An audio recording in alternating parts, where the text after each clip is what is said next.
মাত্র পাওয়া সবচেয়ে বড় খবর, আজ রাতের আকাশে দেখা যাবে 2025 সালের শেষ চন্দ্রগ্রহণ, যা দেখবে বাংলাদেশ সহ গোটা বিশ্বের মানুষ। এই এক মহাজাগতিক ঘটনা ঘটতে চলেছে। 450 কোটি বছরের চেনা চাঁদটা কিছুক্ষণের জন্য হবে অচেনা। হঠাৎ রাতের আকাশ থেকে হারিয়ে যাবে চাঁদের আলো, চারদিক অন্ধকারে ছেয়ে যাবে, যা চলবে 82 মিনিট ধরে। এছাড়া বাংলাদেশ ও ভারতের সময় অনুসারে এই চন্দ্রগ্রহণ কখন শুরু হবে এবং কখন শেষ হবে জানতে হলে ভিডিওটি প্রথম থেকে শেষ পর্যন্ত দেখতে থাকুন। আর আপনি কোন জেলা থেকে এই খবরটি দেখছেন কমেন্ট করে জানিয়ে দিবেন। আর সবার আগে প্রথম সঠিক খবর জানতে আমাদের চ্যানেলটিকে সাবস্ক্রাইব করে রাখুন। এবার জেনে নিন এক নজরে। 7 সেপ্টেম্বর 2025 তারিখে ভারত সহ এশিয়ার আকাশে একটি পূর্ণগ্রাস চন্দ্রগ্রহণ বা বেলাট মুন দেখা যাবে। সূর্য, পৃথিবী এবং চাঁদ যখন একটি সরলরেখায় আসবে তখন পৃথিবীর ছায়া চাঁদ ঢেকে যাবে এবং লালচে দেখাবে। এই ঘটনাটি বাংলাদেশ সহ ভারতবর্ষে খালি চোখেই দেখা যাবে। এদিকে পূর্ণ চন্দ্রগ্রহণ 2025 7 সেপ্টেম্বর রবিবার রাতে বাংলাদেশ এবং ভারত সহ সমগ্র এশিয়ার আকাশে একটি অত্যন্ত সুন্দর এবং বিরল দৃশ্য দেখা যাবে। এই দৃশ্যটি হবে পূর্ণ চন্দ্রগ্রহণের, যাকে মানুষ সাধারণত বেলাট মুন নামে চেনে।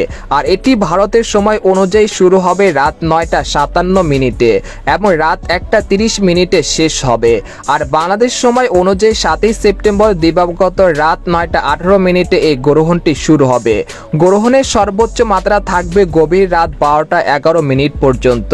গ্রহণটি শেষ হবে গভীর রাত 2টা 55 মিনিটে।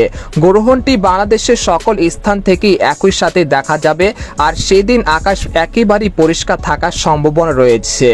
এদিকে প্রথম ধাপটি রাত 8টা 58 মিনিটে হবে, যখন চাঁদ পৃথিবী হালকা ছায়া স্পর্শ করবে। দ্বিতীয় ধাপটি রাত 9টা 57 মিনিটে হবে, যখন আংশিক গ্রহণ শুরু হবে। তৃতীয় পর্যায়টি রাত 11টায় শুরু হবে। এই সময়টি হবে সর্বোচ্চ পর্যায়ে। এরপর পূর্ণ চন্দ্রগ্রহণ রাত 12টা 22 মিনিটে শেষ হবে এবং আংশিক গ্রহণও প্রায় 1 ঘন্টা পরে শেষ হবে। অবশেষে রাত 2টা 25 মিনিটে চাঁদ ও পৃথিবী হালকা ছায়া থেকে বেরিয়ে আসবে। গ্রহণের জন্য কোনো প্রকার সাধারণত অবলম্বন করা লাগবে না। সকল প্রকার কুসংস্কার থেকে দূরে থাকবেন আর ভিডিওটি শেয়ার করে সবাইকে জানিয়ে দিন। কোরআন ও হাদিসের আলোকে সূর্য গ্রহণ নিয়ে আমরা জানতে পেরেছি যে চন্দ্র ও সূর্য মহান আল্লাহ তাআলার নিদর্শন সমূহের মধ্যে দুইটি নিদর্শন, আর তাতে গ্রহণ লাগা আল্লাহ তাআলার হুকুমেই হয়ে থাকে। তাদের নিজস্ব কোনো শক্তি বা ক্ষমতা নেই। আল্লাহ তাআলার হুকুমের অধীনেই তাদের চলাচল এবং কার্যক্রম। তাতে গ্রহণ লাগলে মুমিন মুসলমানের করণীয় সম্পর্কে সুস্পষ্ট দিক নির্দেশনা দেওয়া হয়েছে। সুতরাং চন্দ্রগ্রহণ এ সময় বেশি বেশি দোয়া করা, তাসবিহ পড়া, তাওবা ইস্তেগফার করা, নামাজ পড়া এবং দান সৎকার আবশ্যক কর্তব্য।